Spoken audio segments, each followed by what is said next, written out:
Hey guys, it's Casey. I'm back. I'm back from the pre-release for Return to Ravnica. I'm super excited about the set. I love so many of the new cards in the set. I had so many deck list ideas after I was done. I got top 16 in both of the ones I went to. I did pretty well.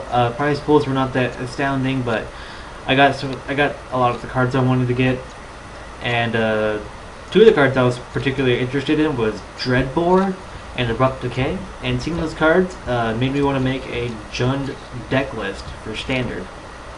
And this is the deck list I came up with. It's not that flashy. There's not that many creatures in the deck. A lot of removal. It's more like a Jund mid-range control deck. I haven't had any complaints about the deck. I have always enjoyed playing it. It's been a lot of fun.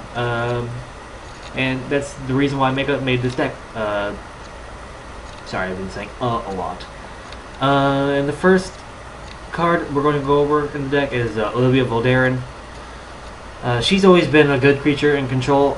If you untap with her, basically you win the game because she can just in late game she can just ping creature, take it, ping creature, take it. The creature can be indestructible, and she'll just ping it and take it. And she can ping your own creatures, and she can get bigger than Sigarda is. And Sigarda has always been a problem for control decks because the hexproof and the no sacking thing.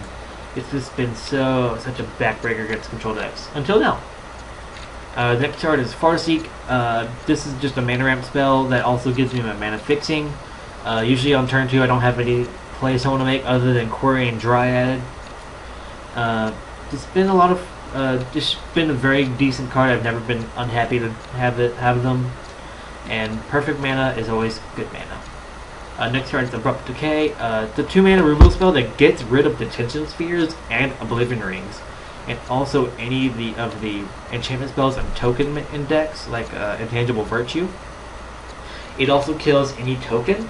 It also kills the Diagraph Captains, kills off the Angel token from both Dynasty Tank Trap, and also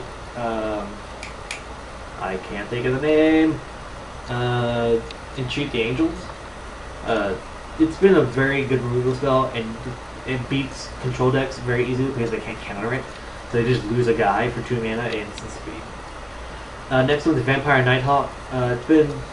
It's just a very good black creature that can trade with Sigarda, and also it negates the damage from Armada Worm from the token, or just even the creature. Because it blocked, it takes 3 damage. 2 gets through, but you gain 2 life from blocking it, and it trades. And no damage has been taken. You basically take no damage. It's a very good creature, and also it can fly through and just gain you a bunch of life in the early game if you need to.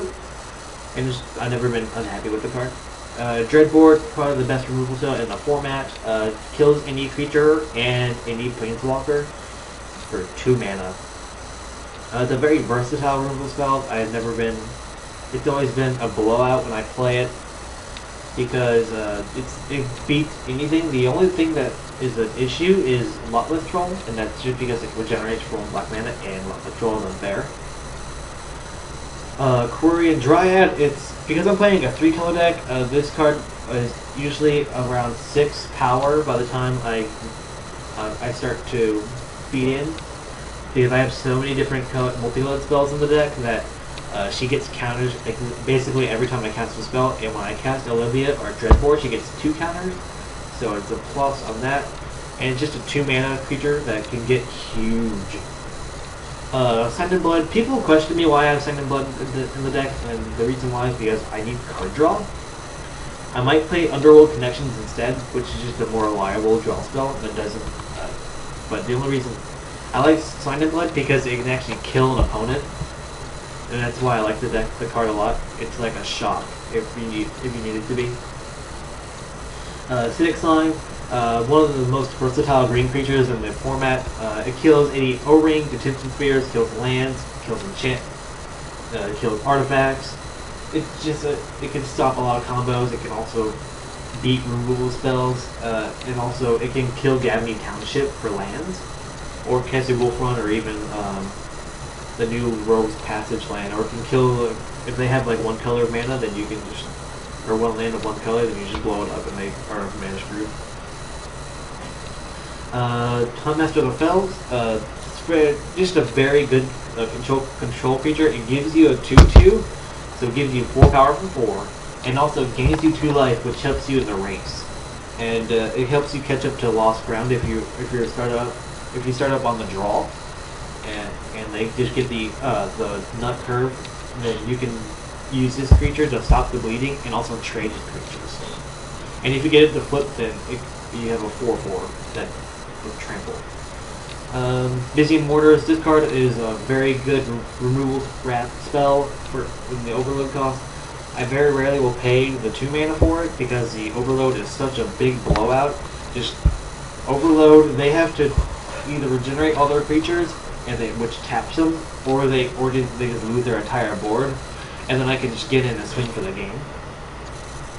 Desecration Demon, the 6 mana or 4 mana 6/6 flyer with a quote-unquote downside that can make the creature bigger. And I have so much removal in this deck that the downside becomes an upside where they can't sack a creature, otherwise they just lose. Because I'd have a 6/6 that they can't block with. Tragic Slips, I have, it's a 1 mana removal spell that kills Lotless Troll and they can't regenerate her.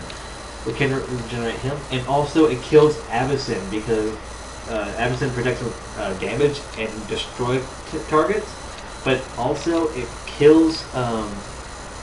It gets, and she doesn't protect you from negative abilities. People ask me if I should play Mutilate instead of Dizzying Mortars, and I prefer Mutilate or Dizzying Mortars because it doesn't hit my creatures, and I need my creatures to stay on the battlefield to win the game. We're going over to Ultimate Price. It's just another removal spell that I'm probably going to side out against certain matchups. Like if I'm going against the Armada Worm deck, which is, or like a Reanimator, which has a bunch of like Lotless Troll, Armada Worms, or like multicolored creatures, then this deck, that card is probably going to take out because I don't have a lot of targets for it. But it kills Grizzlebrand. It kills Gravecrawlers, kills a bunch of the tokens, kills any angel token made by Geist as well. It does a lot of work for just 2 mana, and it's a very efficient removal spell, and I like it. The last card in the deck is Raska, the Unseen. It's a very decent planeswalker. She sits around for a little bit when you have to vindicate, if you have to vindicate again, but it's not the worst thing ever.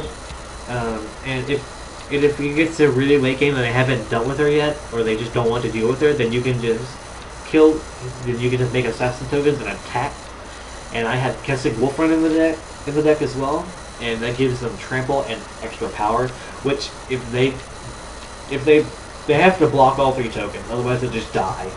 And if they block and they like one of the creatures, I have enough mana to give it more power and trample, then I'll just give it to them and just win the game like that.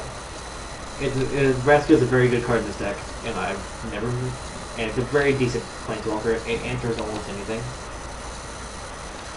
Overgrown, we're going to go over the lands now. It's Overgrown. I have 4 Overgrown Tombs, 4 Blood Crypts, 4 Dragon Skulls, and 4 Woodland Cemeteries. Sorry.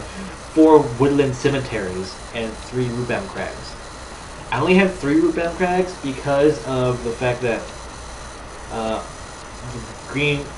red is basically my splash, and green and red are like my least prominent color in the deck. Black is my dominant color.